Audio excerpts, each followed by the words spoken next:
On va lire Matthieu 12, 43, 45. Pour commencer.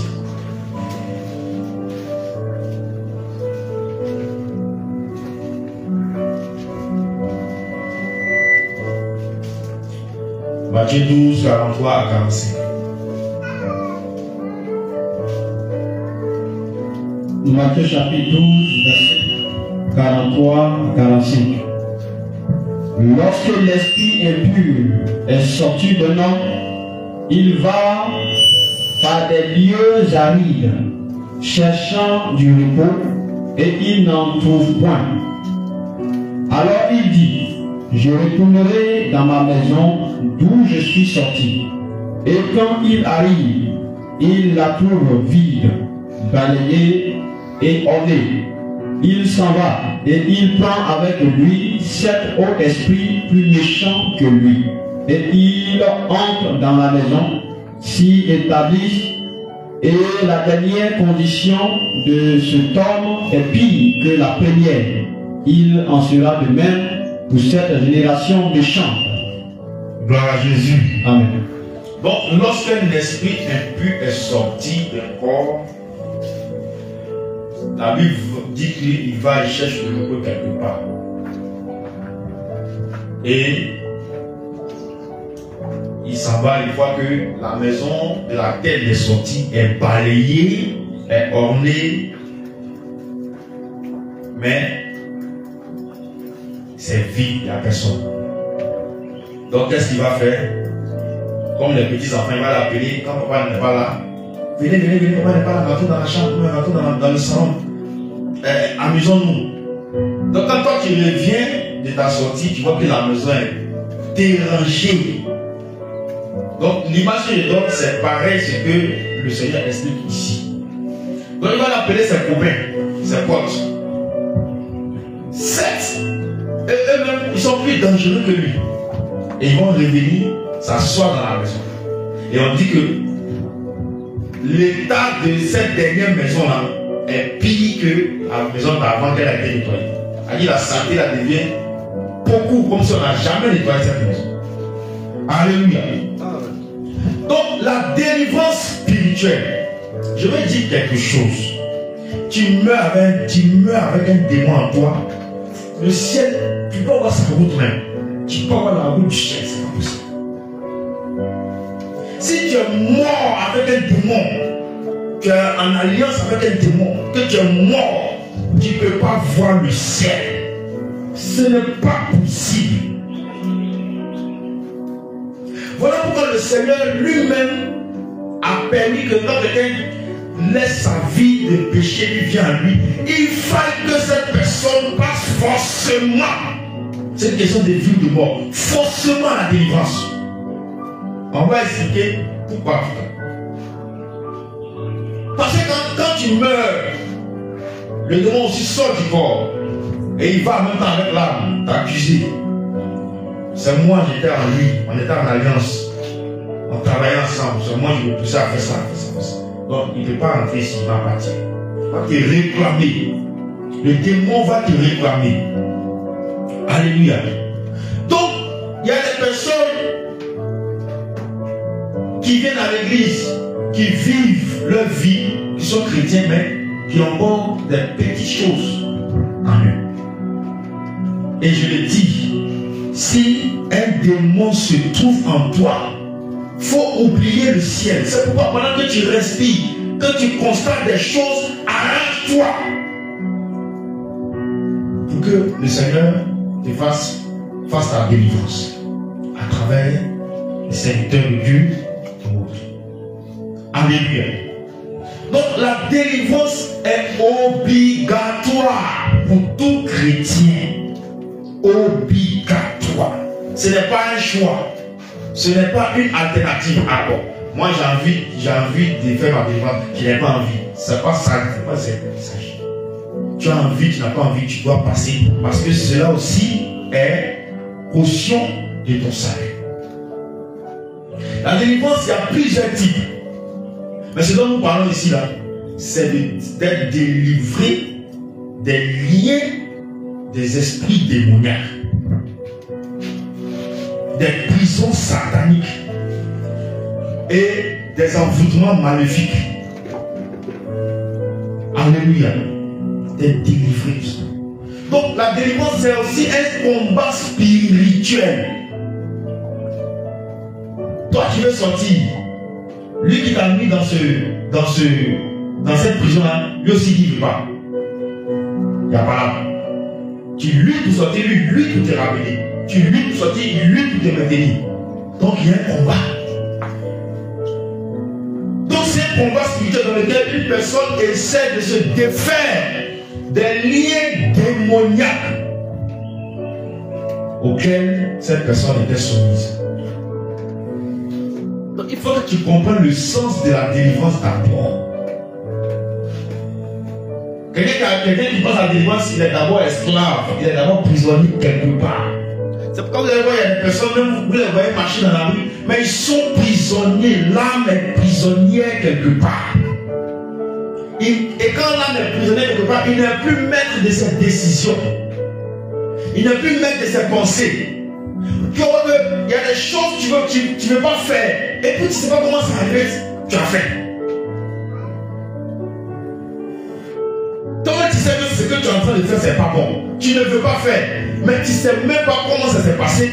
Et puis tu es tombé dedans. Tu es en prison quelque part. Il y a quelqu'un qui t'influence là-bas.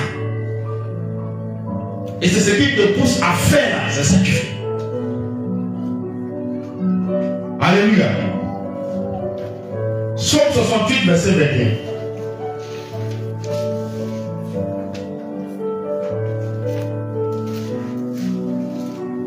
Psaume 68, verset 21.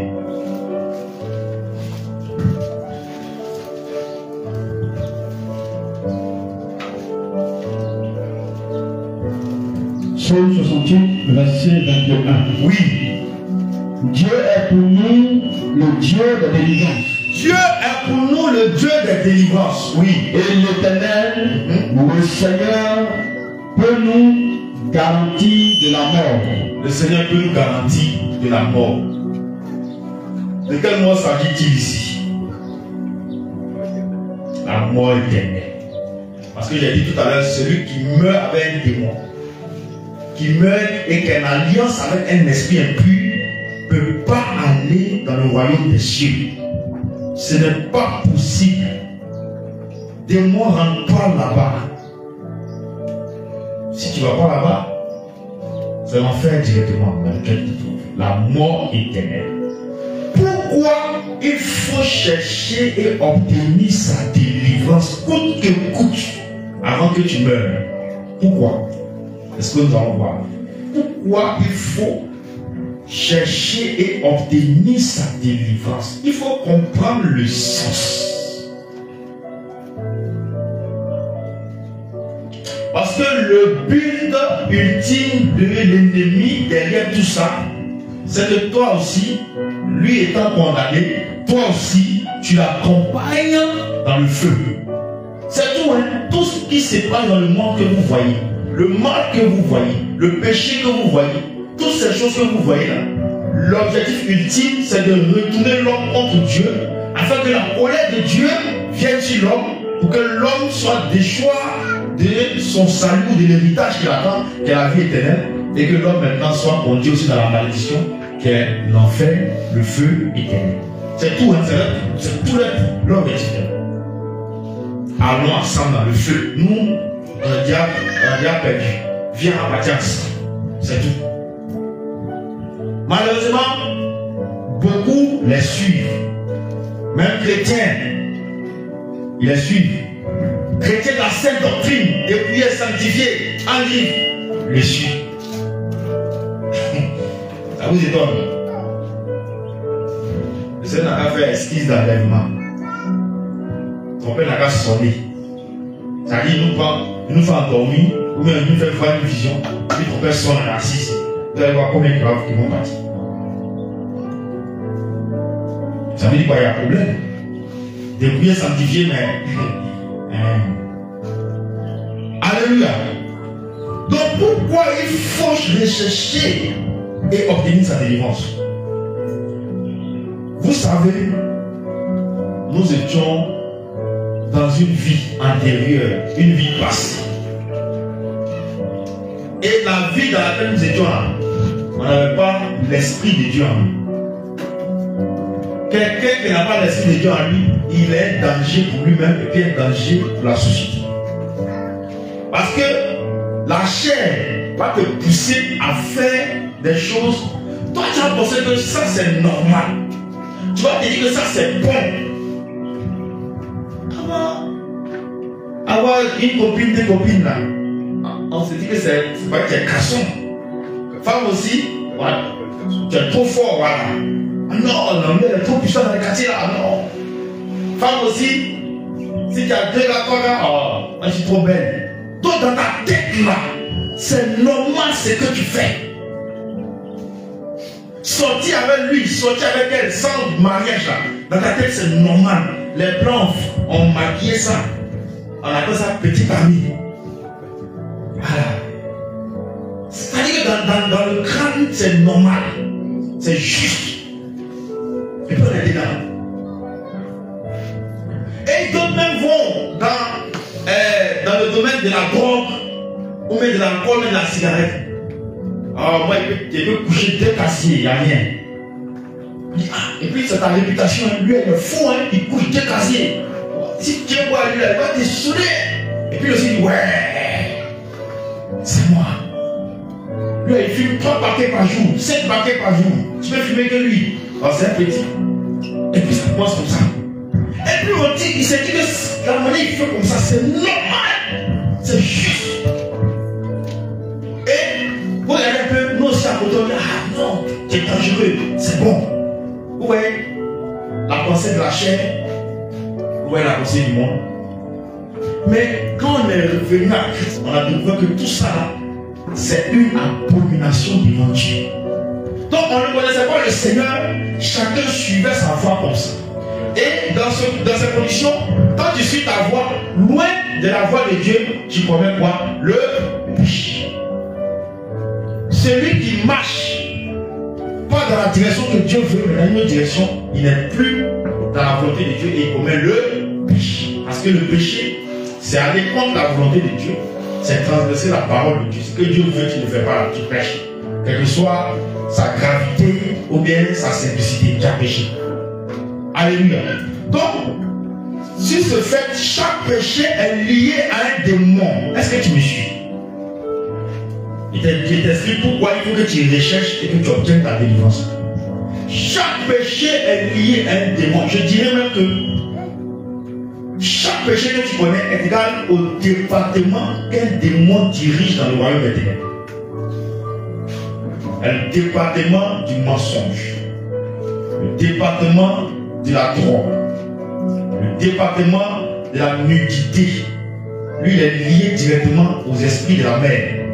Le département de la débauche, tout ça c'est l'esprit de la mer. Le département de l'alcool, le département de la pensée impure, le département de la colère, le département, toutes sortes de péchés. Donc, le nom du péché là est égal soit au nom du chef démon qui dirige le département, ou est égal au nom du département qu'il dirige. Donc, si tu es assise là devant moi, ou tu es assis là devant, que tu te souviens qu'il y a un péché encore que tu traînes, il faut comprendre que tu es dans ce département. Voilà pourquoi en enfer, beaucoup sont torturés. Ils sont torturés d'abord pour le péché principal qui a dominé leur vie pendant la terre, mais ils sont torturés aussi pour plusieurs autres péchés. Parce que chaque département vient prendre la part du gâteau. Hein. Mon soeur va dire, ah, il m'appartient. Colère va venir aussi dire, il est pour nous aussi, c'est notre élément. Vous comprenez? Impudicité va venir, c'est pour nous. Donc chacun va faire son travail. Torture. Ouais.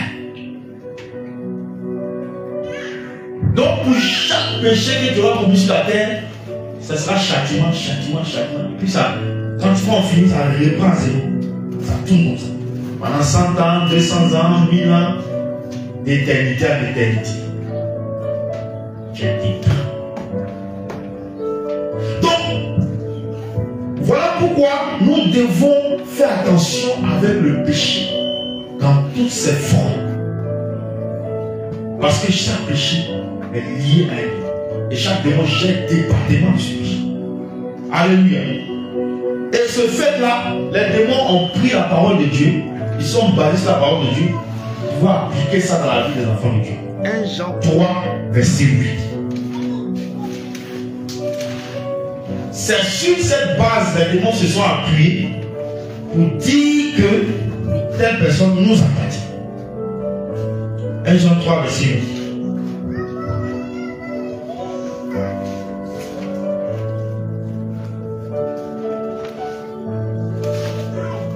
Jean chapitre 3, verset 8. Oui.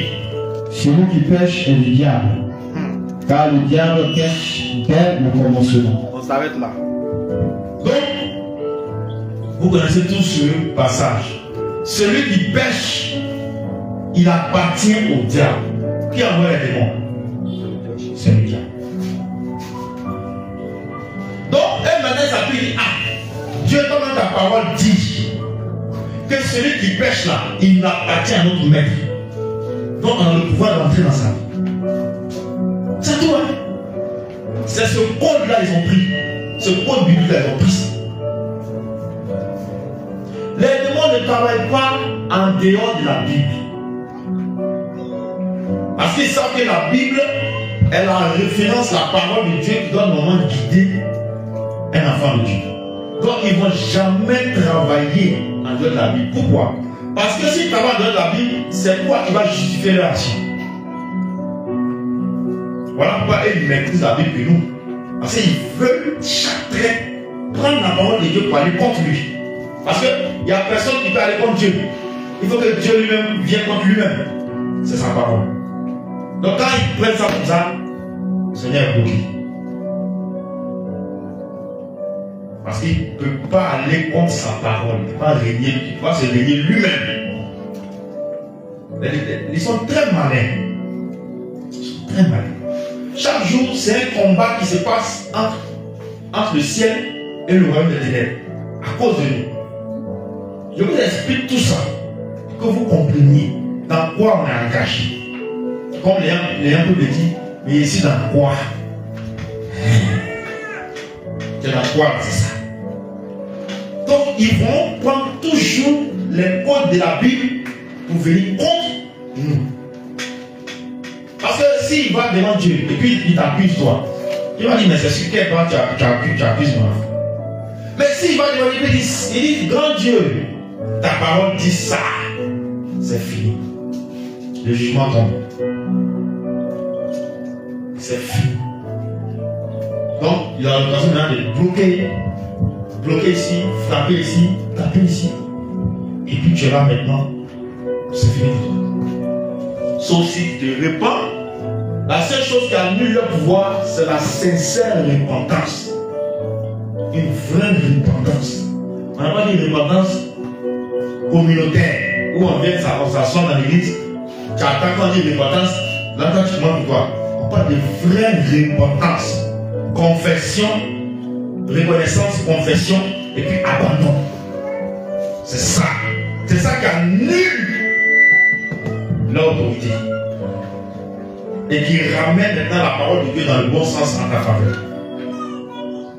Est-ce que vous comprenez? C'est la repentance seule, avec le sang de Jésus en acte. Alléluia. Sinon ce péché-là t'attend, même au jour de ta mort. Donc, nous devons être prudents. C'est pourquoi toute personne qui commet le péché est liée automatiquement ou se lie automatiquement à un démon. C'est comme 1 plus 1 égale à 2. Il n'y a pas à gauche, il n'y a pas à droite. Donc, pendant que tu es assis là, c'est quel démon, quel péché encore qui se trouve dans ta vie. Hein? Qu'est-ce que tu fais encore que Dieu n'aime pas? Tu vois? Les êtres humains aiment le diable. Excusez-moi de le dire. Mais les humains aiment Satan. On dit on aime Dieu, on aime Jésus, on chante ici, mais vous aimez. On aime Satan, on aime le diable là, on l'aime trop. C'est vrai ou c'est faux? Parce que pour Jésus est là, on laisse, et puis c'est pour le diable on va faire. Et on dit on aime le Seigneur. C'est pas vrai.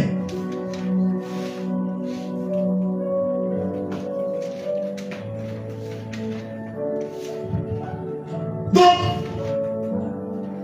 quand tu te lis avec ce démon-là, parce que tu as le péché dans ta vie, tu es lié à ce démon, au nom du péché que tu as fait, il y a une porte spirituelle qui s'ouvre sur ta vie. Une porte s'ouvre. L'ange va s'arrêter là. Il va regarder la porte. Et le démon va rentrer. Il ne peut pas réagir. Parce que tu as tissé alliance par ce péché avec le département. Ou avec le démon par lequel tu as péché. Est-ce que vous comprenez? Donc quand la porte spirituelle s'ouvre, c'est là maintenant plusieurs attaques. Les songes que tu ne faisais pas, quand tu étais dans le péché, tu faisais, ça commence à revenir. Tu commences à revoir certaines choses que tu avais laissées. Le remède, c'est quoi? Le remède, c'est quoi? La repentance. Voilà, ajoutez ce mot dessus. Sincère. Et le sang de Jésus. C'est tout. Il ne faut pas aller chercher loin. Une repentance du cœur sincère. Tu fais plus ça. Le sang de Jésus, c'est fait. Donc ça ouvre une porte spirituelle dans la vie de cette personne. Et l'esprit impur vient habiter dans la vie de cette personne. Et il devient une seule chair. Voilà pourquoi il a dit que si tu meurs avec ça, tu ne peux pas rentrer au ciel.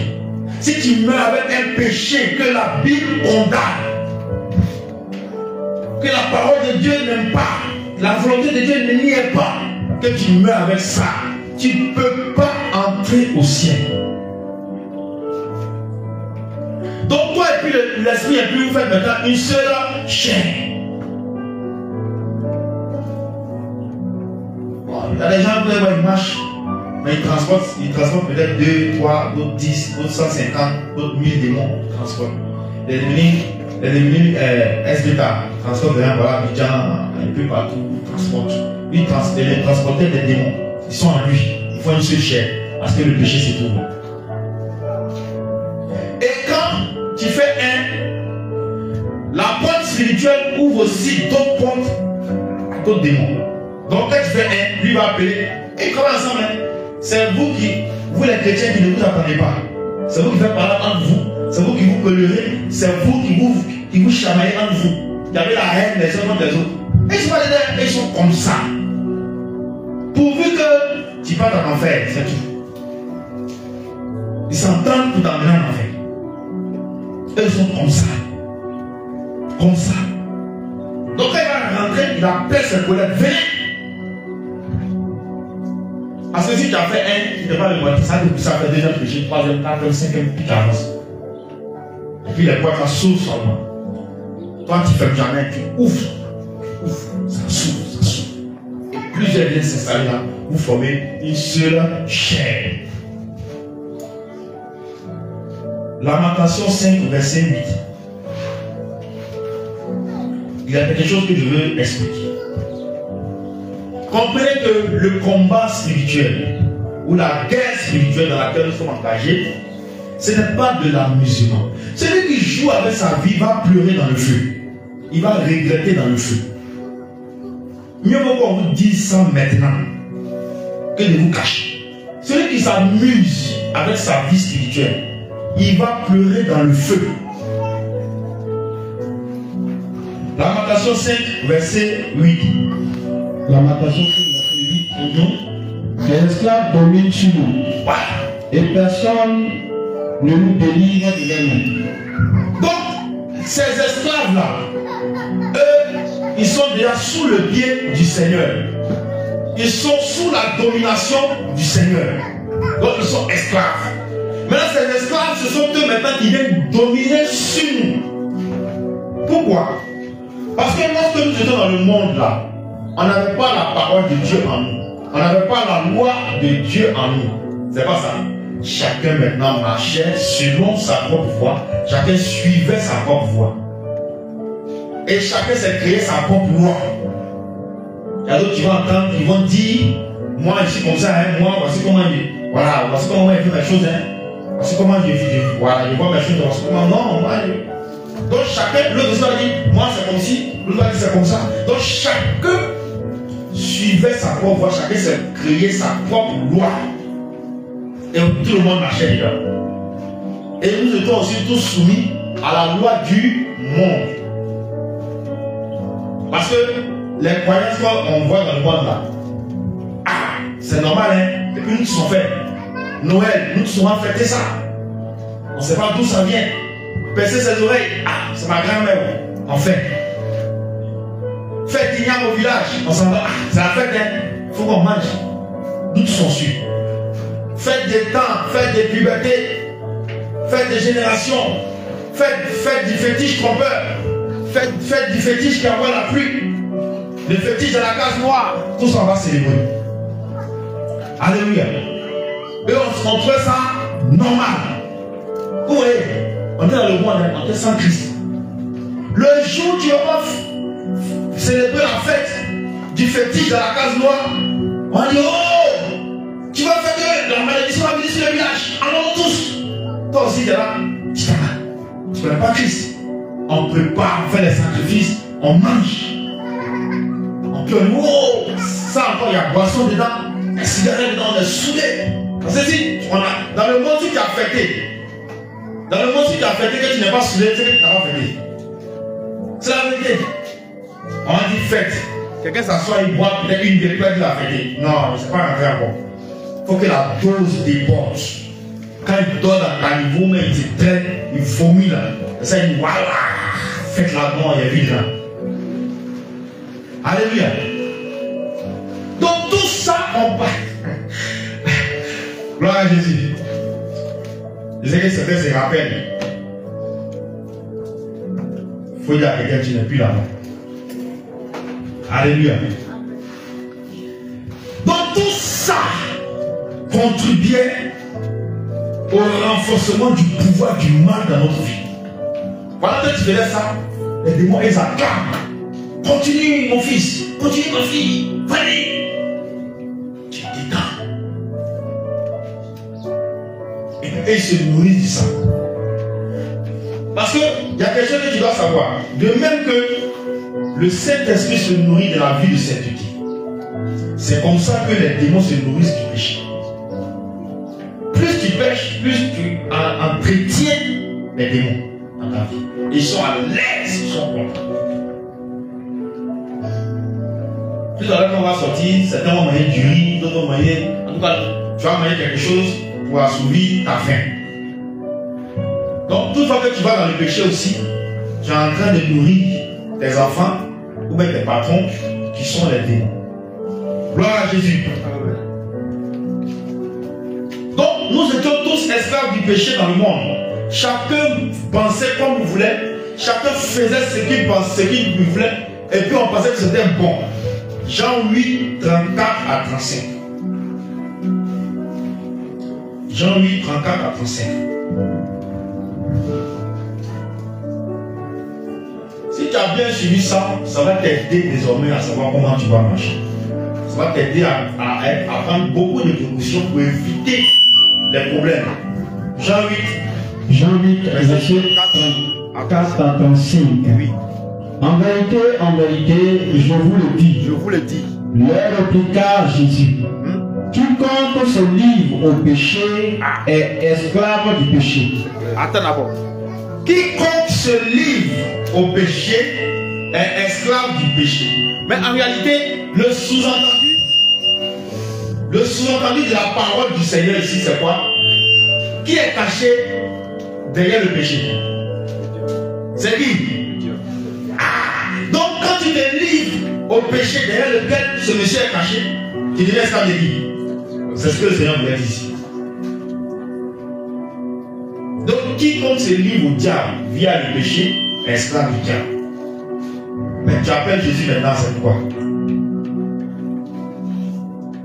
Comment toi tu vas aller au ciel? Quand ça chauffe, tu cries Jésus, Jésus, pourquoi? Mais appelle ton patron.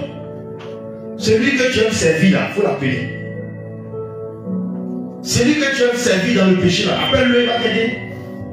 Pourquoi tu cries Jésus maintenant? Jésus n'est pas ton maître. Alléluia. Ah ouais. Continue. Au verset 36. Or l'esclave ne demeure pas toujours dans la maison. Le fils y demeure toujours. Voilà. Gloire à Jésus. Romains 6, 20.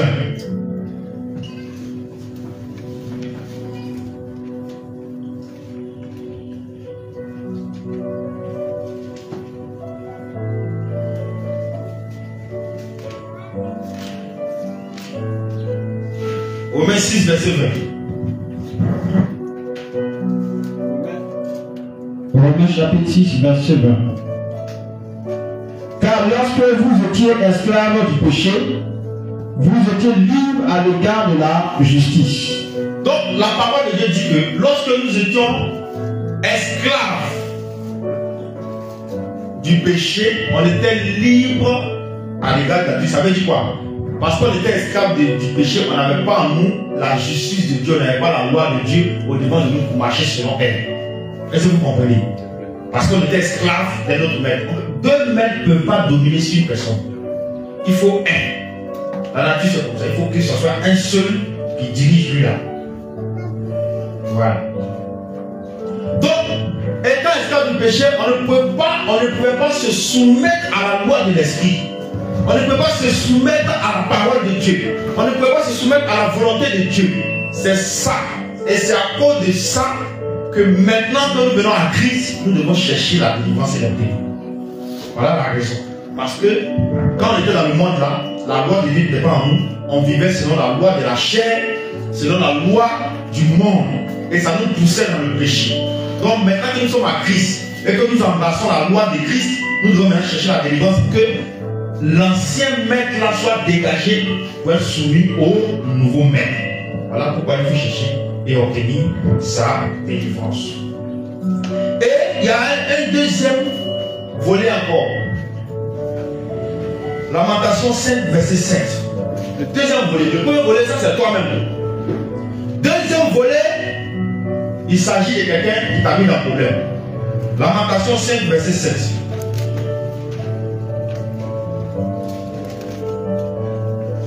Lamentation, c'est après Jérémie. Lamentation 5, verset 7. Nos pères ont péché, ils ne sont plus. Oui. Et c'est nous qui portons la peine de leurs iniquités. Donc, voici ce que la parole de Dieu dit. Les parents ont commis des actes. Les parents ont commis des péchés et ils ne sont plus. Maintenant, c'est nous les enfants qui portons ce poids encore. J'explique ici. Avec toi, tu as deux problèmes. Tu allais chercher toi-même tes problèmes à travers le péché. Toi-même, tu allais commettre tes propres péchés. Il y a eu domination sur toi. Maintenant, comme ça ne suffit pas, les parents aussi, dans les années auparavant, ont fait des choses, ça a encore sur toi. Ça fait deux. C'est pourquoi il ne faut pas jouer avec la délivrance. Il y a des gens, peut-être, dans leur vie, ils n'ont pas fait grand-chose, hein, mais à cause de la famille, ils sont sous la malédiction. Et les vies est mélangée. Donc j'explique. Lorsque nos parents ont péché, à travers le lien de sang, parce que le juif faisait ça quand peut-être même tu n'étais pas là. Il y a certains qui ont participé, d'autres n'ont pas participé. Tu n'étais pas là. Mais à travers le lien de sang, gloire à Jésus, les démons ont aussi le pouvoir sur ta vie. Même si tu n'as pas pris part, même si tu n'as pas été là. Gloire à Jésus. Et ils travaillent. Une personne qui a ce niveau de démon, les démons ont l'autorité, le pouvoir sur toute sa descendance. Je vous dis la vérité. Toute sa descendance. Et les démons travaillent avec ce code-là. C'est un code de la Bible, Exode 20, verset 5. Je vous ai dit tout à l'heure qu'il ne travaille pas en dehors de la parole de Dieu. Voilà. C'est la parole de Dieu, il s'appuie, sur lequel il s'appuie pour nous condamner. Exode 20, verset 5. Vous allez voir pourquoi toi aussi tu n'as pas participé, tu n'as rien fait, mais à cause de ce que dans ta famille ils ont fait ça, tu subis les conséquences. C'est une malédiction de Dieu. Oui. Exode 20, verset 5.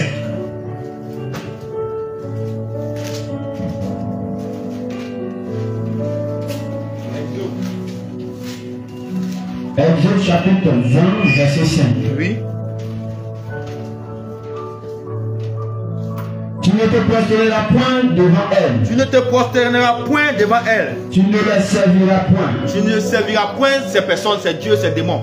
Car moi, l'Éternel, ton Dieu, Oui. je suis un Dieu jaloux. Un Dieu Jaloux. jaloux. Oui. Qui punit l'iniquité des pères Punit l'iniquité des sur pères. les enfants jusqu'à la 3e et à la 4e génération de ceux qui le haïssent. Les parents ont haï Dieu en allant se livrer à d'autres dieux. En allant adorer d'autres dieux. C'est comme si tu as haï le Seigneur. Donc il dit que c'est que l'iniquité des enfants là. Je vais punir ça sur, je vais punir les enfants pour ça. Jusqu'à la 4e génération. Les démons disent, hein, c'est Dieu qui a parlé, hein. D'accord. Et c'est avec ce code-là qu'il travaille. Donc, pour décoder ça, c'est de recourir au Seigneur pour briser la malédiction familiale, le lien de famille dans ta vie. Il y a des gens qui sont là en enfer bêtement pour avoir des liens de famille. Liens de famille. Il y a des choses qu'on fait, le Seigneur nous montre certaines choses. Certaines choses bizarres dans nos vies, on néglige. On ne croit pas jeune, on ne cherche pas à passer à la délivrance, on néglige ça qu'on est dedans. Il faut mourir dans ça. L'esprit va te réparer. Je vous dis la vérité. Donc, ça va être ce code-là, il travaille. On dit comme Dieu a dit ça. Donc, on a le pouvoir sur par le lien de sang. Dieu ne peut plus rien faire. Tu subis. Sauf si tu reviens demander son aide. Parce que l'espoir que nous avons, c'est qu'il y a toute solution existe en Jésus. C'est ça notre espoir. Sinon, quand même toi tu regardes tout ce que j'explique là, comment tu peux t'en sortir? Dis-moi. Tu ne peux pas. Mais comme il y a toute solution existe avec le Seigneur, c'est ça notre espoir. Alléluia. Troisième point, comment on peut obtenir sa délivrance spirituelle? Tu as tout dérangé dans le monde. Tes parents aussi ont dérangé.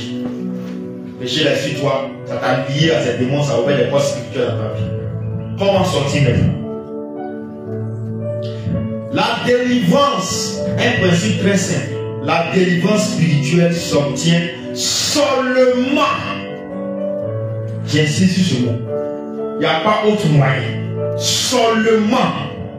Et lorsqu'on donne sa vie à Jésus-Christ de Nazareth. Quelqu'un qui n'a pas Jésus ne peut pas obtenir la délivrance. Qui va te délivrer? Qui va faire ça pour toi? C'est pas possible. Bon, tu vas le voir peut-être le féticheur ou une telle personne. Elle a tout simplement un esclave. On a un esclave peut délivrer un esclave. Un aveugle, petit combien d'aveugle? C'est force sceptique de répandre. Notre force sceptique va être combien de temps? Alléluia. Vous tombez dans le trou. Donc pour que toi qui es sous l'esclavage, quelqu'un qui puisse te délivrer, il faut que ce soit quelqu'un qui soit lui-même libre. Nous on a enchaîné, on est en prison, on a enchaîné. Et puis il ne faut pas t'inquiéter, je vais te délivrer. Mais il dit, mais toi tu te demandes de qui? Tout le monde est assis ici. On a des menottes, on a chaîne. On a pouvoir bouger. Tu me dis qu'on a assis nous de la table. Comment? Pendant que toi-même tu as enchaîné.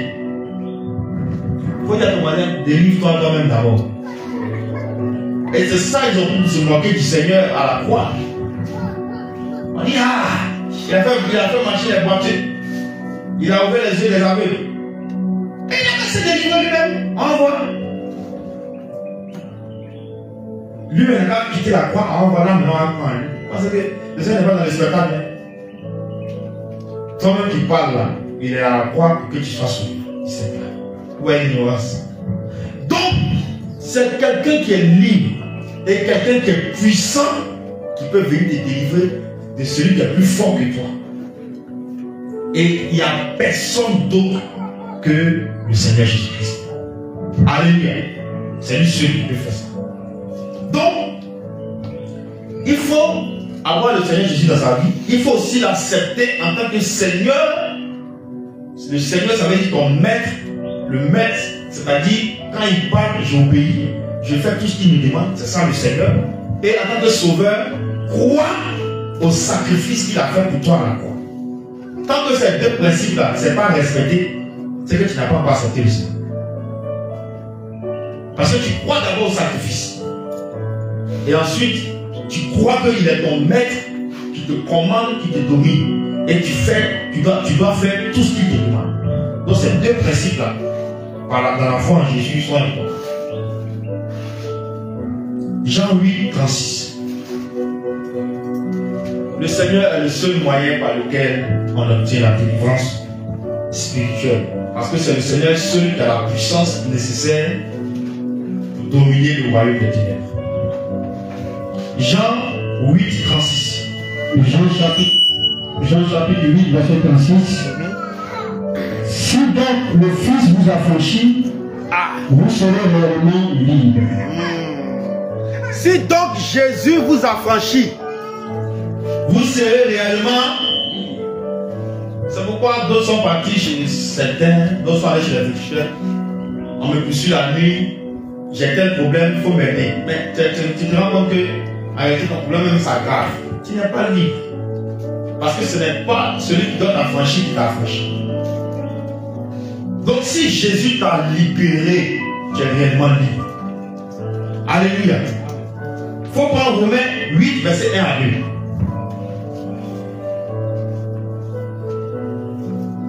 Romains 8, verset 1 à 2. 8, verset 1 à 2. Romains chapitre 8, verset 1 à 2. oui, Il n'y a donc maintenant aucune condamnation il n'y a pour ceux aucune qui sont condamnation. en Jésus-Christ. Voilà. Si tu es en Jésus, tu n'es plus condamné. Personne ne peut t'accuser encore. Être en Jésus, c'est aussi la vie de sanctification. Pour préciser. Alléluia.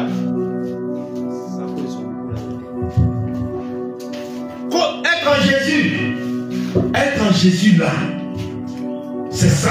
Quand tu es en Jésus, il n'y a plus de condamnation. Il y a dit, c'est moi qui a chanté ça. Il n'y a plus de condamnation. Plus de condamnation. Je suis libéré, racheté en son nom. Marie Blanchard. Alléluia. Donc, quand tu es en Jésus et que tu vis la vie de sanctification, il n'y a plus de condamnation pour toi. Parce que si tu es en Jésus, Jésus va te pousser à vivre cette vie de sanctification. Alléluia. En effet, allons-y. En effet, Oui. la loi de l'esprit de vie La en Jésus-Christ loi de l'esprit de vie en Jésus. m'a affranchi de la loi du péché et de la mort. La loi du péché. Péché de la mort, vous rappelez quoi? La loi du péché de la mort, vous rappelez quoi? Hein? On a parlé ça tout à l'heure. La loi du péché de la mort, vous rappelez quoi? Qu'est-ce que ça renvoie à quoi? La loi, quand la Bible dit la loi du péché de la mort. Hein? On était où avant?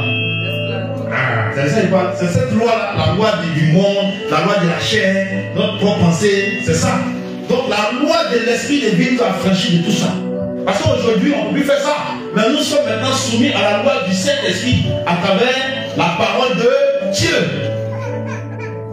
Et c'est ce mystère que Romains 8, verset 2 explique ici. On n'est plus là-bas, maintenant on est sous soumis à la loi de l'Esprit de Dieu. Amen. Donc, c'est Jésus, le Seigneur Jésus-Christ, par sa toute puissance inégalée, qui est capable de te délivrer, qui est capable de t'accorder la délivrance spirituelle. En dehors de lui, aucune autre entité, aucune autre personne ne peut te permettre ça. C'est pas possible. Donc, voici comment on obtient sa délivrance. Croire au Seigneur, se livrer à lui, et l'accepter en tant que Seigneur sauveur personnel. Et c'est ainsi que quand tu viens à Jésus maintenant, Jésus t'accorde la grâce de recevoir la délivrance de tous ces démons.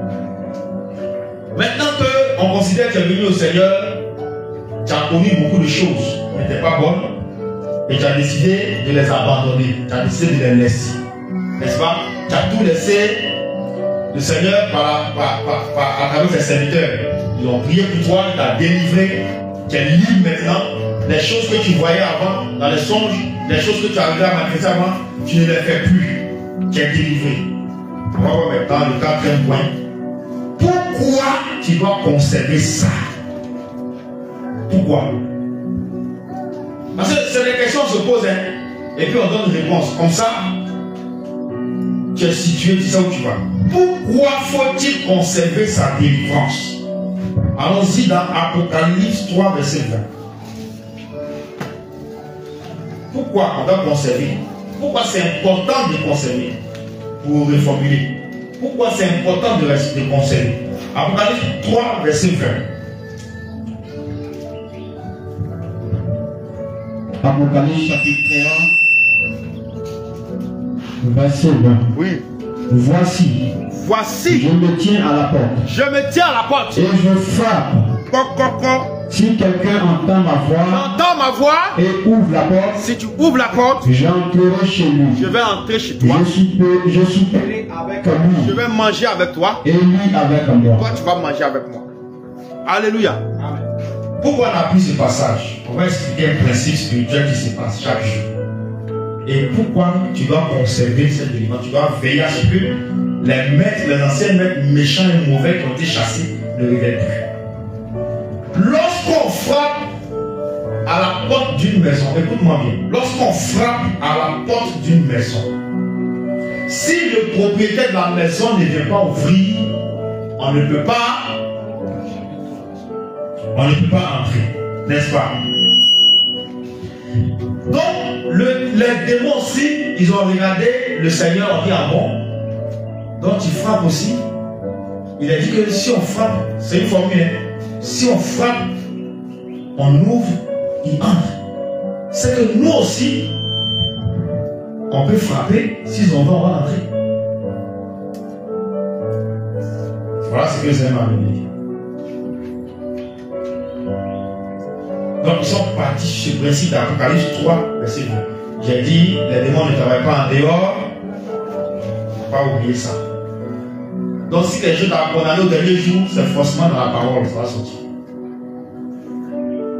C'est pourquoi ça, ayons ça sous nos yeux, jour et nuit. C'est la caille dans notre cœur, dans nos pensées. Donc ils ont regardé ce principe et ils disent on va appliquer, mais dans le mauvais sens. On va tourner ça. Au lieu que le Seigneur vienne et qu'il apporte ce qui est bon, nous on va porter le mal. Donc j'explique encore. Donc, de la même manière que le Seigneur travaillait, il travaille en frappant. Et si tu as accepté Jésus, tu as accepté qu'il tu ouvres la porte de ta vie ou de ton cœur, il entre. C'est comme ça aussi les démons. Alléluia. Donc pendant que le Seigneur va frapper, lorsque tu vas ouvrir, il va te proposer la sainteté. Il va te proposer la justice. Il va te proposer l'amour. Il va te proposer la vérité. Et toutes les vertus du Saint-Esprit, les démons, quant à eux, quand ils vont frapper que tu as ouvert, ils vont te proposer le péché. Il va t'entraîner dans la malédiction. Elle va t'ensuite de la mort et de la condamnation éternelle. Vous voyez comment c'est le jour et la nuit.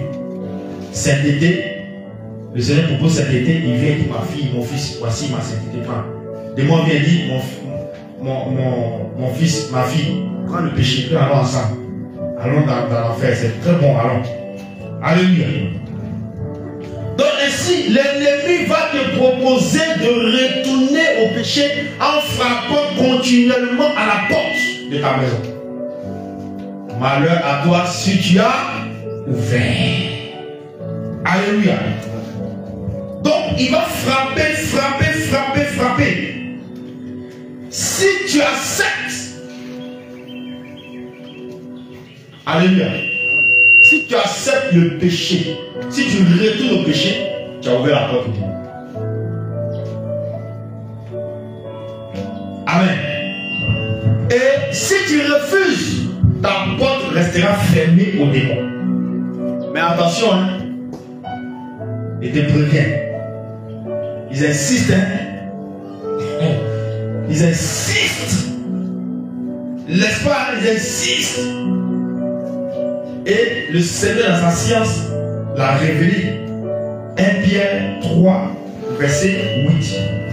Ce passage nous dit pourquoi il dit qu'ils insistent. Ils insistent, hein?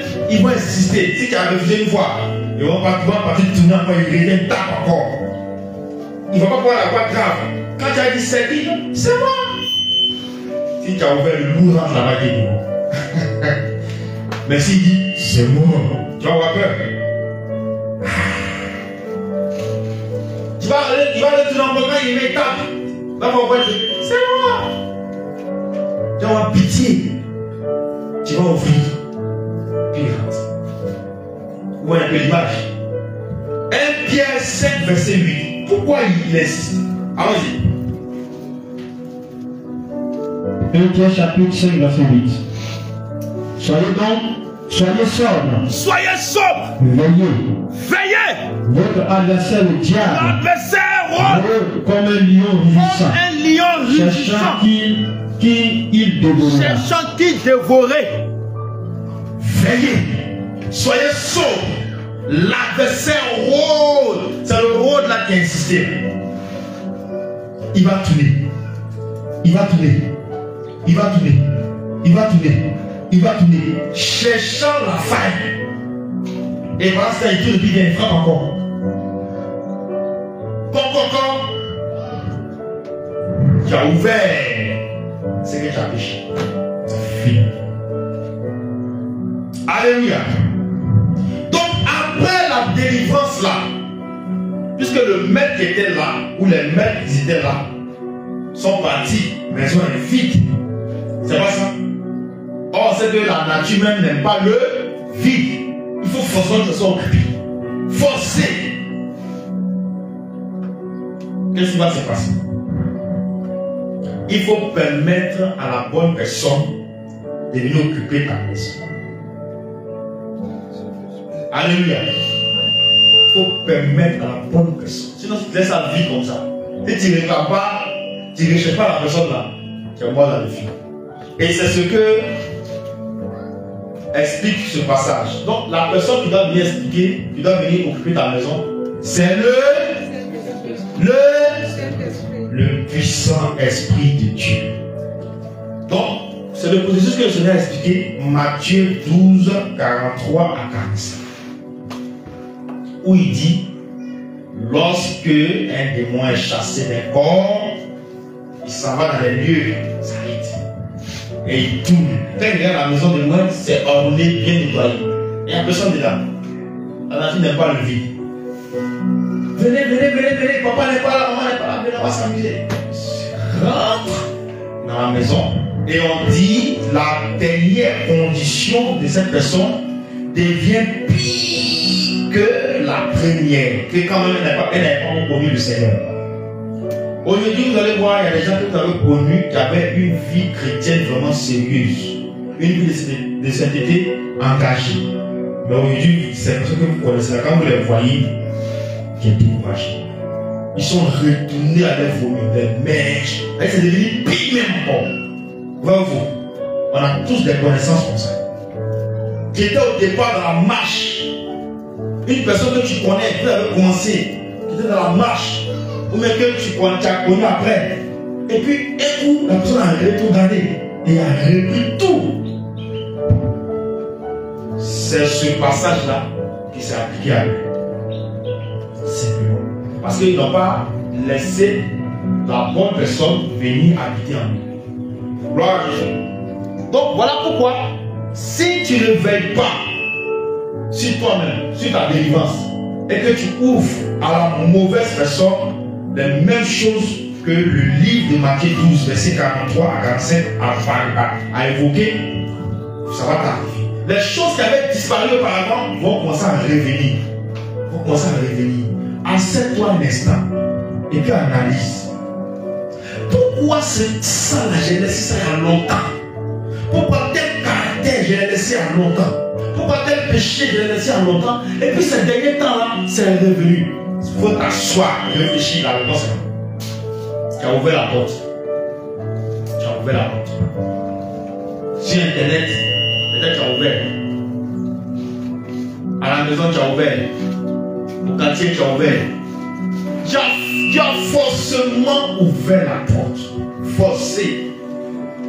Forcément.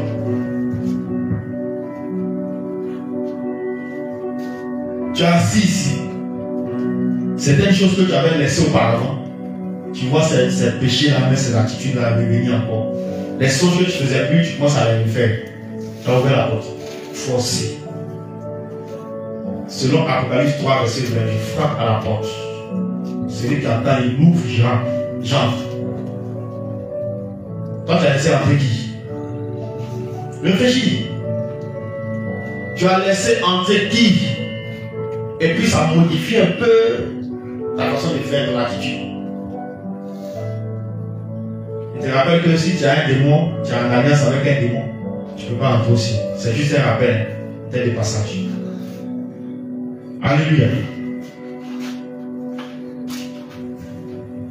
Donc les anciennes choses ont commencé à apparaître. Voilà pourquoi il est impératif, il est obligatoire. C'est la raison pour laquelle il faut conserver sa délivrance. Cinquième point.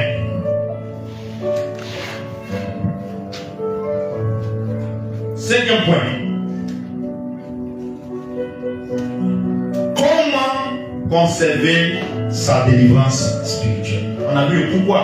Quel est le danger de ne pas conserver sa délivrance? Maintenant, comment il faut faire maintenant? Amen. Alléluia. Galates 5, verset 1. Galates 5, verset 1. Comment conserver sa délivrance? Galates 5, verset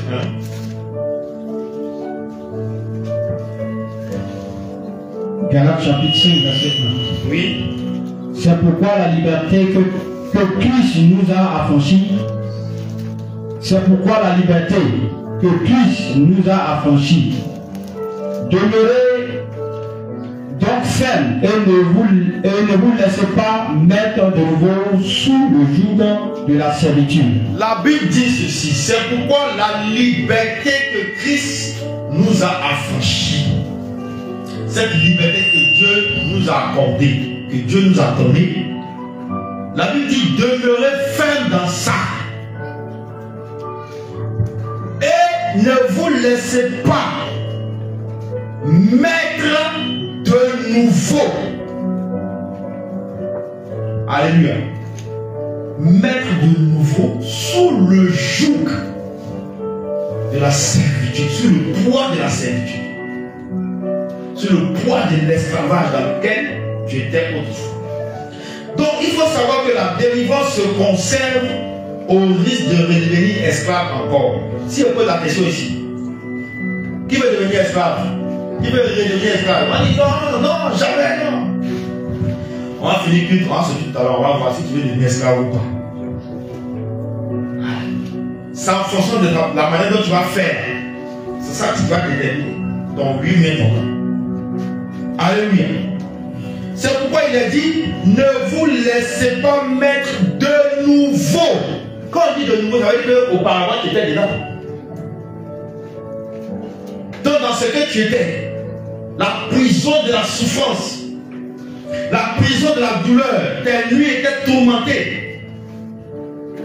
Dans ce que tu étais là, il ne faut pas laisser de nouveau que ça va venir de nouveau encore.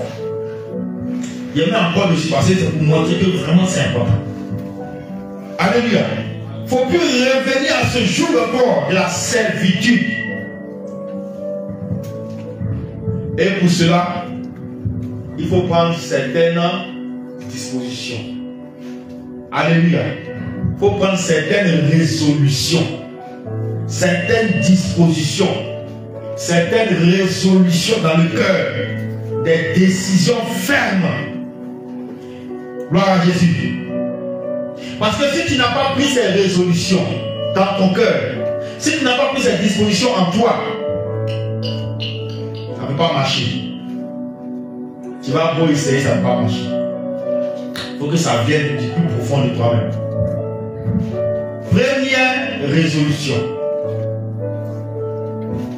S'éloigner le plus loin possible du péché, au maximum. Fuir. C'est la première disposition. Tout ce que tu fais, si tu es tombé, si tu as péché, c'est que peut-être tu ne sais pas que ça c'est un péché qui est tombé. Mais si tu sais que ça, c'est pas bon, il te demande pardon, il faut le laisser, éloigne-toi. Apocalypse 22, verset 14.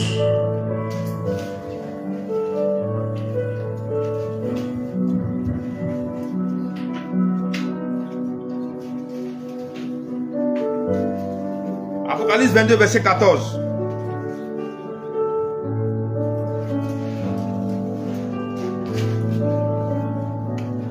Apocalypse chapitre 22, verset 14. Oui. Heureux ceux qui lavent leur robe, Heureux ceux qui lavent leur robe, afin d'avoir droit à l'arbre de vie, afin d'avoir droit à l'arbre de vie, et d'entrer par les portes dans la ville. d'entrer au ciel par la porte et non par la fenêtre ou sauter clôture. Ça ne peut pas exister même d'abord. L'entend t'attraper comme souris comme ça pour te jeter dans le feu. Alléluia. Donc, heureux ceux qui lavent leur robe. Donc celui qui lave sa robe, c'est celui qui s'éloigne du péché, qui fuit le péché. Il lave sa robe continuellement. Un autre passage, 1 Thessaloniciens 5, 22. 1 Thessaloniciens 5, 22. 1 Thessaloniciens chapitre 5, verset 22. Oui. Abstenez-vous de toute espèce de mal. La Bible dit, Abstenez-vous de toute espèce de mal. Le péché, c'est le mal. Il faut t'abstenir, il faut fuir, il faut t'éloigner. Tout ce que Dieu n'aime pas, là, on va t'éloigner. Romains 13, 13.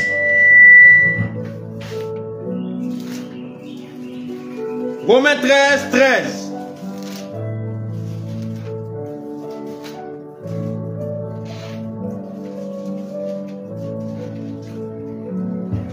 Romains chapitre 13, verset 13. Oui. Marchant honnêtement comme en plein jour. Marchons honnêtement comme en plein jour. Loin des excès. Il y a des gens, il fait nuit, il fait jour, hein, mais ils marchent comme s'ils sont dans la nuit. Parce que leurs œuvres sont mauvaises. Ils se cachent pour faire. Oh, en plein jour, ils se cachent. Ils marchent comme s'ils étaient dans la nuit. Alléluia. Amen. Oui. Loin des excès. Loin des excès. Et de l'ivrognerie. L'ivrognerie. De la luxure. La luxure. Et de l'impudicité. De l'impudicité. Des querelles. Des querelles. Et des jalousies. Et des jalousies. Donc, la liste est longue. Le Seigneur a inspiré ce serviteur, il s'est arrêté là. Sinon, c'est long. Péché là, c'est beaucoup. Deuxièmement, deuxième disposition. Être rempli et être conduit par le Saint-Esprit. Rempli et être conduit par le Saint-Esprit. Être rempli et être conduit par le Saint-Esprit. Toujours dans Romains 13, le verset 14. Verset 14. Romains chapitre 13, verset 14. Mais revêtez-vous du Seigneur Jésus-Christ. Servez-vous du Seigneur Jésus-Christ. Et n'ayez pas soin de la chair. Et n'ayez pas soin de la chair. Pour en satisfaire les convoitises. Pour en satisfaire les convoitises. Alléluia. Car c'est revêtu du Seigneur Jésus-Christ. Donc tu te réveilles. Celui qui se réveille du Saint-Esprit se réveille du Seigneur Jésus-Christ. Alléluia. Voilà. Deuxièmement, Romains 8, 14.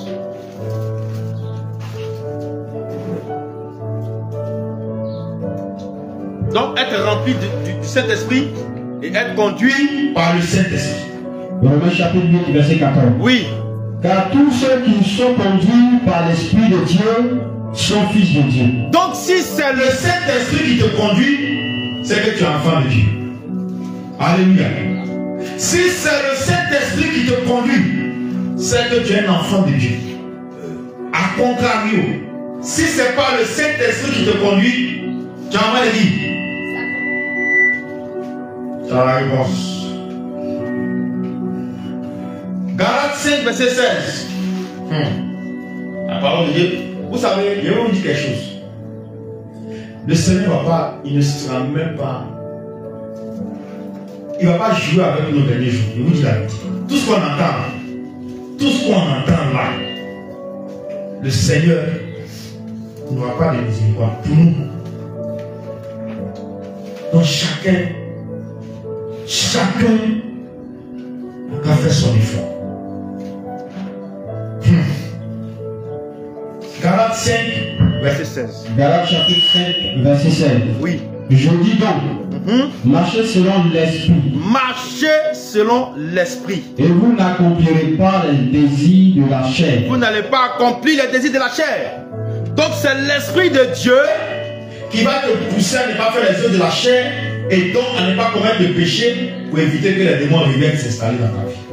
Donc voici une disposition ou un moyen par lequel on conserve la délivrance. C'est avoir le Saint-Esprit et être conduit par lui. Troisième disposition. Garder la parole de Dieu dans son cœur et la mettre en pratique. Garder la parole de Dieu dans son cœur et la mettre en pratique. Voici la troisième disposition qu'il faut prendre. Proverbe 7, verset 1.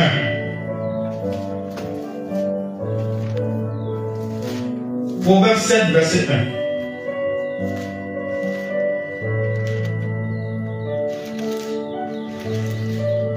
Proverbe 7, verset 1, oui.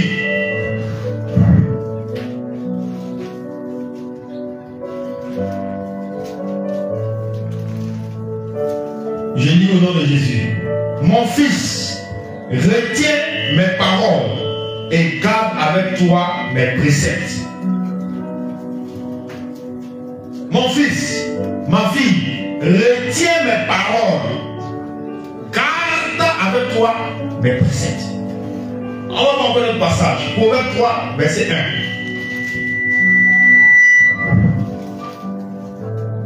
Proverbe chapitre 3, verset 1.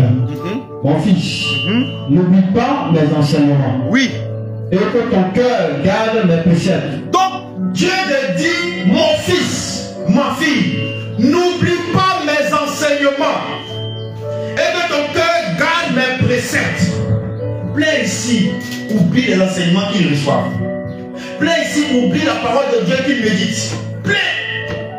Mais tu as oublié, tu ne veux pas en pratique. Tu as oublié la loi du pays. Mais c'est quoi tu vas pratiquer concernant la loi du pays? Alléluia. Donc, plein oublié. Beaucoup d'enseignements on a donné ici. C'est passé. Donc, une fois que tu as oublié, c'est normal, tu vas vivre ta vie comme tu veux, comme ça. Tu vas faire ce que tu veux. Et c'est pourquoi Dieu te rappelle, il dit, n'oublie pas mes commandements, mes enseignements, pardon, et que ton cœur garde mes préceptes. C'est pourquoi il dit la troisième disposition, garder la parole de Dieu dans son cœur et mettre en pratique.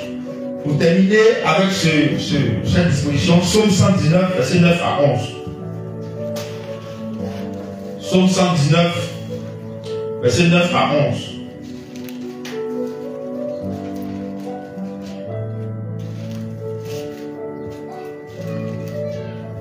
Psaume 109, versets 9 à 11. Oui. Comment le jeune homme rendra-t-il pur son sentier? Comment le jeune homme rendra-t-il pur son sentier?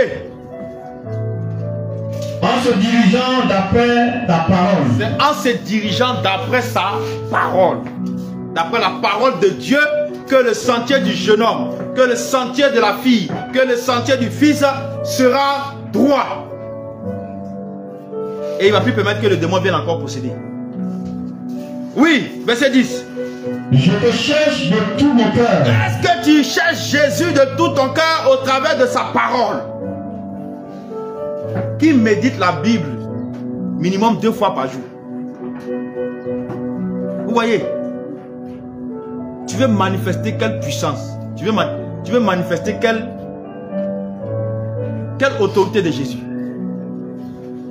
Les apôtres avaient la parole, c'est pourquoi la puissance là, il ne forçait pas. Il passe même son nom guéri malade. Feu, feu, feu, il ne connaît pas tout ça. Alléluia. Lève-toi et marche. Il a marché. Il avait en lui la parole du maître en lui. Et il s'appliquait à ça. Mais tu ne lis même pas la Bible. Tu cherches quoi? Chrétien. Tu vas aller au ciel. Aïe. C'est grave ce que je vois. C'est grave. 2 fois minimum par jour. Fais pas ça. Maintenant même, pour lire 5 chapitres, même, je trouve ça peu. Pour moi. Si il dit non, si je n'ai rien fait, peut-être 10 chapitres par jour. Quand il prend un livre, il peut finir un livre. Si c'est ça, si le livre comporte peut-être 14 chapitres, si le chant dans la main, il finit un livre. Si il me suis donné cette pression, il dit si je n'ai rien lu, c'est au moins 10 chapitres. Quand il dit la Bible, 10 chapitres. Maintenant, une seule phrase. C'est pourquoi les enfants de Dieu sont encore dans le bas niveau. Ils sont encore dans le bas niveau parce que la parole là n'est pas devant eux. Même on va faire enseignement, on va pas vous enseigner. Mais si vous ne retenez pas ça, c'est zéro. Voilà pourquoi le péché, les comportements, les choses normalement on ne doit plus voir, on les voit encore. La parole n'est pas ici. C'est pas ici. Pour que ça soit ici, il faut lire.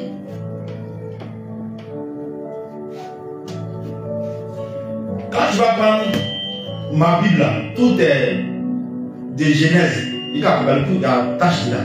Tout. Il y a fini, il y a le point Matthieu encore, puis ma main. Il faut lire. Il faut lire. Il faut lire, il faut méditer. Pour que ça soit dans ton cœur, il faut méditer, il faut connaître. Sinon la chair va toujours te dominer. C'est-à-dire qu'il y a des choses que tu peux gérer facilement, mais la chair va te pousser à compliquer ça. Lisez. C'est l'un des pièges que l'ennemi plonge beaucoup d'enfants de Dieu. La parole. Lisez. Prenez un petit temps, même si tu as fait un chapitre, il faut lire. Il faut méditer. Même si tu as pris 10 minutes, tu as fait quelque chose, tu vas retenir quelque chose dans la vie. Dieu va te parler. C'est dans 10 minutes, tu as arrivé 1 heure. Il y a des moments où certaines personnes vont matin entre 8h et 9h, ils vont me voir, ils m'appellent, je ne réponds pas. Et ça, on a mangé. Ça a dégusté. C'est intéressant. Il ne faut pas laisser venir. Il faut méditer. Tu peux t'asseoir 1h, 1h30, 2h. Qui peut faire ça? 2 heures pour lire la Bible. C'est trop. Mais 5 heures supportable. Ça, c'est facile. Vous voyez? Dis à ton voisin, renversons la Bible. Renversons. Voilà. Pourquoi on renverse? On fait peut-être 30 minutes supportables et puis peut-être un jour sur la Bible. Alléluia. Tant qu'on ne prend pas ces résolutions, on ne peut pas manifester la puissance de Dieu comme histoire. La chair sera là. Et pour conserver la délivrance, là, tu dois passer par là. Il faut avoir la parole en toi. Il faut maîtriser. Vous comprenez? Je t'ai dit, par exemple, si moi il n'a rien lu, j'espère que l'exercice continue. Hein. Tu suis ça, tu es prêt. D'accord. Tu respectes 3 par jour. Faut faire. Bon, moi, comme ici, vous voyez commencer au moins 2 chapitres. Quand il prend la Bible, il lit 2 chapitres. Après, quand il vient 2 chapitres. Si tu commences comme ça, tu vas peut-être lire même Matthieu. Quand tu as commencé Matthieu, peut-être dans 3 heures, 4 heures, tu as fini Matthieu. Tu lis un livre par jour. Donc, comme c'est 66 livres, quand on va dire peut-être 2 mois, 3 mois, tu as fini la Bible. Ouais. Mais on ne peut plus t'arrêter. Parce que la Bible, quand tu vas la méditer, va changer beaucoup de choses dans ton esprit. Ta mentalité va changer. Ta manière de voir les choses va changer. Et il y a certaines choses que tu étais habitué où tu voyais ça normal, mais la Bible va te montrer que ce n'est pas normal, tu ne dois plus faire. C'est comme ça. Mais tu ne la médites pas. Tu vas beau prier. Feu, feu, je me libère, je te chasse, j'arrache. Tu ne peux pas arracher parce que la parole de Dieu n'est pas en toi. La parole de Dieu n'est pas dans ton cœur. Tu peux arracher comment? Méditer la parole de Dieu. C'est ça qui va rendre les chrétiens forts et puissants. C'est la parole de Dieu. Celui qui n'a pas la parole de Dieu, il est vide, vide, vide. Voilà pourquoi quand tu vas dire ici, tu vas prendre quelqu'un de suite. Viens, impose la main pour vous aider. Yeah! Comme s'il a vu araignée ou un souris. Il a peur, il ne se fait pas confiance, mais la parole n'est pas en toi. Tu n'as pas la parole, tu es vide. Et le péché, la chair est là, le péché est là-bas. Tu vas manifester la puissance de Dieu. Vous comprenez? Vous voulez pas lire la Bible et vous voulez aller au ciel. Vous va méditer la parole et vous voulez aller au ciel. Vous allez passer où? Tu vas passer où? Ah! Tu vas passer où, Badi? Tu viens seulement chauffer les chaises en attendant que tu parles en enfer. C'est tout. Tu vis en attendant d'aller dans le feu. Tu lis pas la Bible. Faites l'effort. Même si c'est une fois par jour, c'est quelque chose. C'est quelque chose. Alléluia. Une fois par jour, c'est quelque chose. C'est dans ça que tu as commencé là. Dieu va te faire 2 fois, 3 fois, 4 fois même. Tu es temps libre là. Au lieu de prendre ça pour faire des choses, tu prends la belle devant toi, tu médites, ça te grandit. Je vous dis, celui qui lit la parole, ça change sa mentalité, ça change sa manière de faire. Je comprends pourquoi l'enseignement on donne ici, malgré tout ce qu'on dit ici, ça ne rentre pas. Ça rentre pas. Il y a Facebook, il y a WhatsApp, il y a Telegram, il y a tout, YouTube, tout, Testo, tout est rempli ici. Parole de Dieu ne peut pas passer. Béton de 4 mètres, blindé. Tu envoies l'épée de la parole là, l'épée là, sur lui là. Un cœur dur, WhatsApp a rempli ça. Les choses de la terre ont rempli ça. Il n'y a pas la parole, il n'y a pas. Oui, c'est difficile. C'est grave. Tu ne peux pas être dans une nation sans connaître la constitution de cette nation ou sans connaître la loi qui régit ce lieu. Tu ne peux pas. Autrement dit, ça va un bon citoyen. C'est là qu'on t'attaque comme voleur, comme brigand, comme fraudeur, en tout cas, toutes sortes de choses qui vont te mettre en plus. Tu ne lis pas la Bible, tu vas aller au ciel comment? Hein? Mais tu as le temps de poser, passer 2 heures, 3 heures dans la poser. Mais Bible là, tu n'as pas le temps. Je pense que les chiffres que vous avez donnés là, c'est tellement grave. On va prendre les dispositions. S'il faille, on va instaurer ça. Hein? Voilà. Une habitude de lecture de la Bible. Et ce programme-là, on va le mettre en place. Quand tu finis de lire, tu fais ton résumé ou on te pose des questions, tu as lu quoi de tel à tel. Donc on va poser un exercice de lecture biblique parce que c'est grave. Si on ne fait pas ça, malgré tout ce qu'on va faire, Fayao, feu, vomir, faire ceci, soulever la terre entière, coucher dans la poussière dans la rue, tout ça c'est zéro. Zéro. Donc on va voir ça et puis on va instaurer. Il faut qu'on lise la Bible. C'est ça qui va ouvrir nos yeux. On a l'aveugle. Si on n'oublie pas ça, l'éclat ne peut pas tomber. Je vous dis la vérité. Et vous allez voir, on va même plus, si ça y est en nous, on va même plus forcer comme ça. Quand tu rentres dans la salle d'hôpital à midi comme ça, vous allez voir les gens commencer à fuir, sortir. C'est parce que tu les énerves, hein? Mais c'est que eux, ils ont quand ils voient ce qu'il y a derrière toi, ils ne peuvent pas rester dans la même salle que ils vont sortir. À peine tu imposes la main, le miracle s'opère. Tu ne forces plus. Donc, vous êtes d'accord pour ça? Hein? Vous êtes d'accord, acclame le Seigneur. Parce qu'il faut qu'on sait. Tout à l'heure, le Seigneur a dit que les plus forts, c'est comme ça, on va venir. Tu vas me mettre sur le cou. Et puis toi, tu ne marches pas. Tu vas marcher aussi. Alléluia. Donc, on va instaurer ça. Un exercice de lecture. Amen. Avec des interrogations des devoirs. Parce que si on ne veut pas savoir, ils vont penser que c'est sauvé. Alléluia.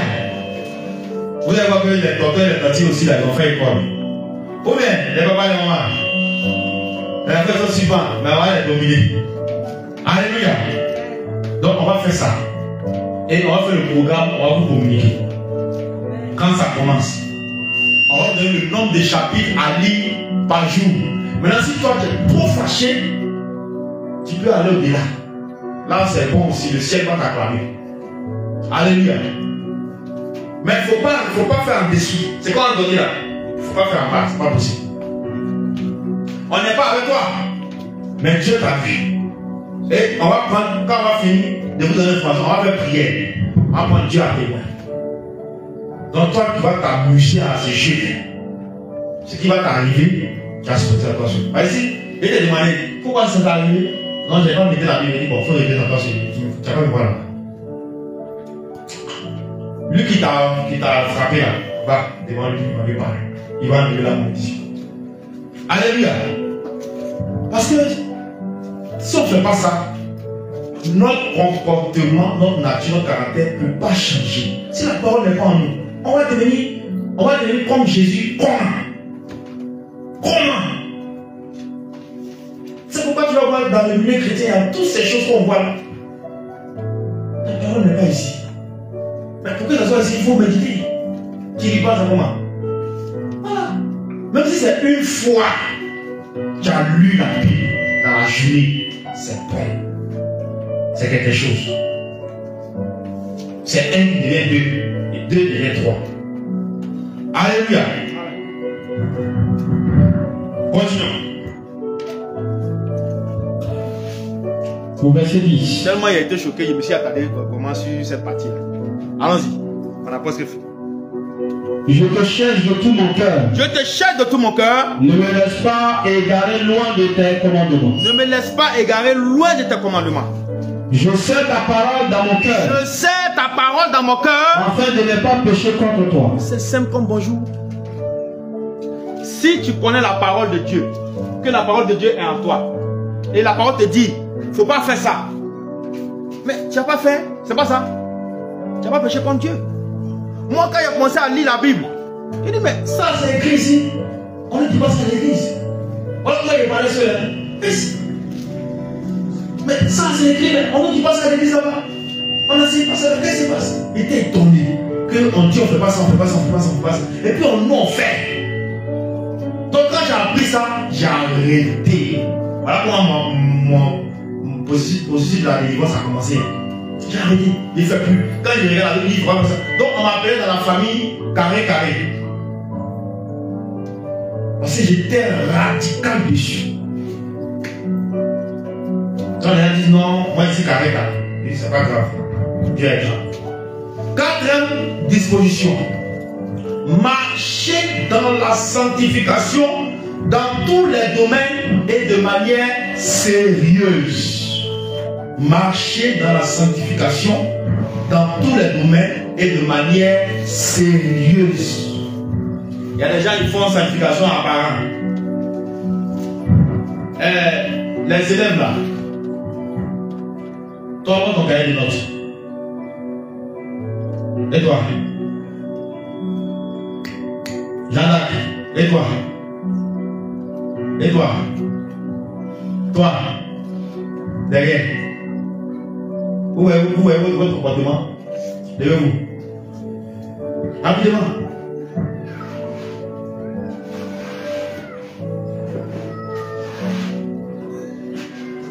Vous allez vous arrêter jusqu'à la fin du culte. Et à la fin du culte, on va se voir.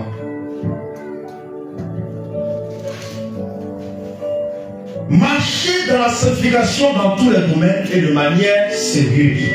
Qu'est-ce que ça veut dire?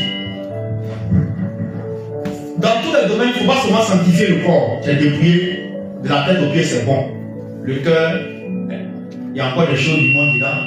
La pensée est suivie. Tu n'es même pas là, les démons sont levés. Alléluia. Donc dans tous les domaines, dans la pensée, dans les regards, dans la parole, dans les gestes, tout est soigné. Ça, chacun de nous doit travailler là-dessus. Et maintenant, sérieusement, ça dit, il faut pas faire. Et puis à un moment, bon, tu relâches un peu, après tu deviens sérieux, après tu relâches un peu, non. Fais sérieux lorsqu'il s'agit de la destination de ton âme.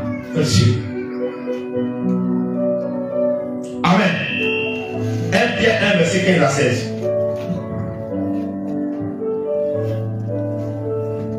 Rapidement, 1 Pierre 1, verset 15 à 16.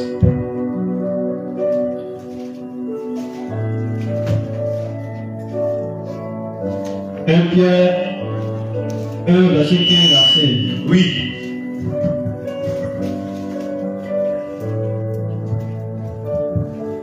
Mais, puisque celui qui vous a appelé est saint, puisque celui qui vous a appelé impur est saint. Ah, est saint. Vous aussi soyez saints dans toute votre conduite. Vous aussi soyez saints dans toute votre conduite. On n'a pas dit dans une seule conduite, dans toute votre conduite. Donc, marchez dans la sanctification dans tous les domaines et de manière sérieuse. Maintenant, quand on va prendre, vous notez 1 Thessaloniciens 4:3 qui dit ce que Dieu veut, c'est votre sanctification. Ça, tu connais. Cinquième et avant-dernière disposition à prendre pour conserver la délivrance. Être consacré et dévoué à l'œuvre du Seigneur. Être consacré et dévoué à l'œuvre du Seigneur. Si tu n'es pas consacré à l'œuvre de Dieu et tu n'es pas dévoué à l'œuvre de Dieu, la chair, certains gens vont commencer à revenir. Tu vas dire bonjour aux esprits impurs encore. Éphésiens 6, verset 7. Éphésiens 6, verset 7.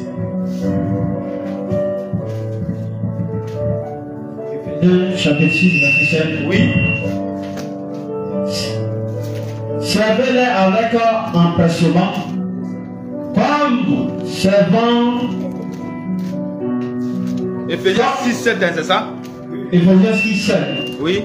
Servez-les avec empressement, comme servant le Seigneur et non des hommes. Voilà. Donc, toutes choses qu'on va faire, il faut qu'on le fasse avec empressement. En orientant notre esprit pour dire que c'est le Seigneur, on sait de cette façon. En faisant ça, c'est le Seigneur, on sait. Alléluia. Et non, c'est pas pour l'homme qu'on fait. Amen. Voilà pourquoi si vraiment c'est pour le Seigneur qui fait, tu ne vas plus t'asseoir à la maison. Tu ne vas plus négliger l'œuvre de Dieu. Mais si c'est pour toi-même que tu travailles, tu peux faire ça. Alléluia. Tout à l'heure, on va annoncer, on va faire les annonces. Sûrement, il y a évangélisation. Tu as un peu de temps. Tu as un peu de force. Il dit, on dit là, il est trop bizarre, il m'assoit un peu. Tu vois? Mais qui te dit de t'asseoir pendant que tu peux faire? C'est qui? C'est qui? Si tu as la réponse, Dieu merci. Et en lui obéissant, tu fais quoi? Hein? Tu désobéis, tu fais quoi? Apocalypse 3, verset 20 dit quoi? Tu lui ouvres, il est rentré. Demain, on t'a dit, ah, il ne sait pas bien, tu es assis encore. Après, demain, ah, c'est bizarre, tu es assis encore. Et puis, tu es là, comme ça, tu chantes. Il y a un truc que je disais tout à l'heure, rappelez-moi un peu. Hein? Ouvre-moi les cieux. Tu chantes là-bas. Oh, dans le spirituel, quand il dit, ouvre-moi l'enfer. Ouvre-moi. Et puis, tu commences son nom. Quand tu as célébré Dieu, c'est déjà parti. Pour jouer avec le spirituel,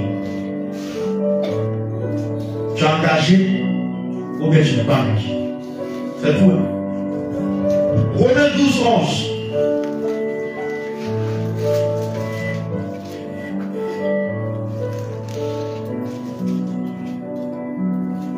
Romains chapitre 12, verset 11. Oui. Ayez du zèle et non de la paresse. Soyez fervents d'esprit. Servez le Seigneur.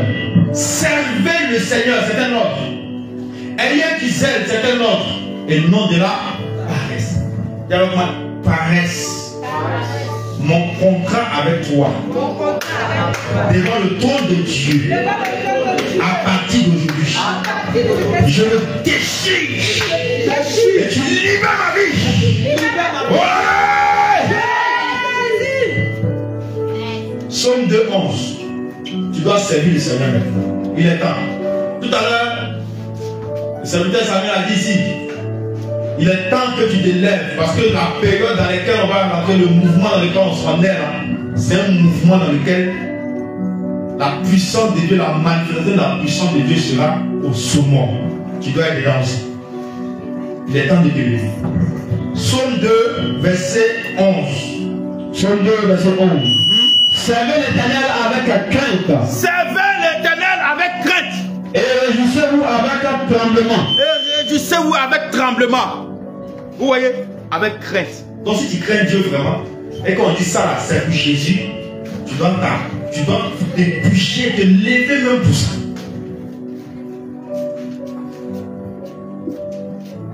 On va à l'évaluation, tu chantes. Jésus, on est prêt pour toi. Jésus, on est prêt pour toi. Mais tu mens. Tu mens. Tu mens parce que tu sais que dans ton cœur, tu n'es pas prêt pour Jésus. Tu sais ça. Mais quand tout le monde chante, si toi tu dégages, pourquoi tu ne chantes pas? Tu as dit, on dit que les gens mettent les yeux sur moi. Jésus, on est prêt pour toi. Puis c'est la personne qui danse le plus. Mais dans leur cœur, c'est pas ça. Ils ne sont pas prêts pour Jésus. Ils sont prêts pour les vaincre. Ils sont prêts pour les intérêt.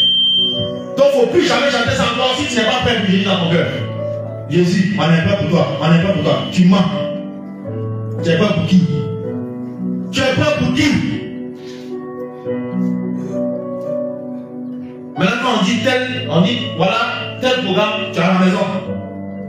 Tu es prêt pour qui mon gars? Tu es prêt pour qui? On dit évangélisation, tu es à la maison. Prière à l'hôpital, tu es à la maison. On dit visite, tu es à la maison. Tel programme, tu es à la maison. Culte du soir, tu es à la maison. On est prêt pour toi. On est prêt pour toi. Tu es prêt pour qui? Tu es prêt pour qui? C'est un mensonge. Il faut arrêter de mentir. Tu mens quand même.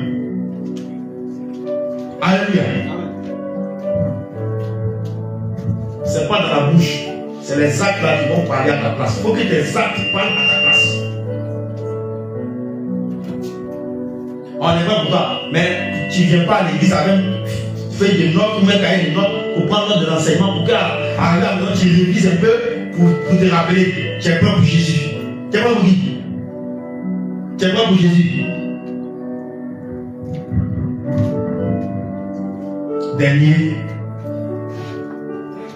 Dernière disposition. Jeûne et prière. Les gens ici du 1er au 31 et ils mangent ça. Et il faut qu'ils mangent. Programme de jeûne dans son esprit, ça n'existe même pas. Lui n'est pas né pour ça, il est né pour manger. La nuit avant de se coucher, il est tellement fatigué, il a surfé sur le net, papa avec ses amis là. Seigneur Jésus, il confirme ma vie pour Amen. Ça donne. Prière de 3 secondes, 5 secondes. Même j'aurais même pris plus longtemps que toi. Alléluia. C'est pas bon. Il y a des moments, peut-être suite à certaines activités, ou certaines choses, en tout cas, le corps est un peu fatigué. Dieu nous comprend. Il ne faut pas que ça soit une habitude. Donc c'est le jeûne et la prière qui permet de conserver la délivrance. Parce que j'ai toujours dans le feu. Les démons n'aiment pas le feu de Dieu. Que pas ça marche. Peuple de Dieu. Voilà ce que le Seigneur a voulu que nous comprenions. La délivrance se conserve. Mais pour que tu conserves la délivrance, il faut l'obtenir. Pour que tu puisses l'obtenir aussi, il faut la chercher. Quelqu'un qui ne veut pas faire, qui ne cherche pas sa délivrance, il a l'air d'un ses démons. Donc si tu ne cherches pas, tu ne peux pas obtenir. Si tu n'obtiens pas aussi, tu ne peux pas conserver. Si tu ne conserves pas aussi, les démons vont revenir. Candidat officiel pour. Amen. Que le Seigneur nous fortifie. Voici pourquoi il est important de conserver sa délivrance. On a vu d'abord un premier point. Pourquoi obtenir, pourquoi il faut chercher et obtenir sa délivrance. En deuxième point, nous avons vu comment peut-on obtenir sa délivrance, par quel moyen obtenir sa délivrance. Troisièmement, pourquoi il faut conserver sa délivrance. Pourquoi? Quatrièmement, comment conserver sa délivrance. Alléluia. Gloire à Jésus. Amen. Est-ce que tu as compris quelque chose? Est-ce que tu as saisi l'enseignement? Acclame le Seigneur. Tu vas te tenir debout parce qu'on va passer un temps dans la prière.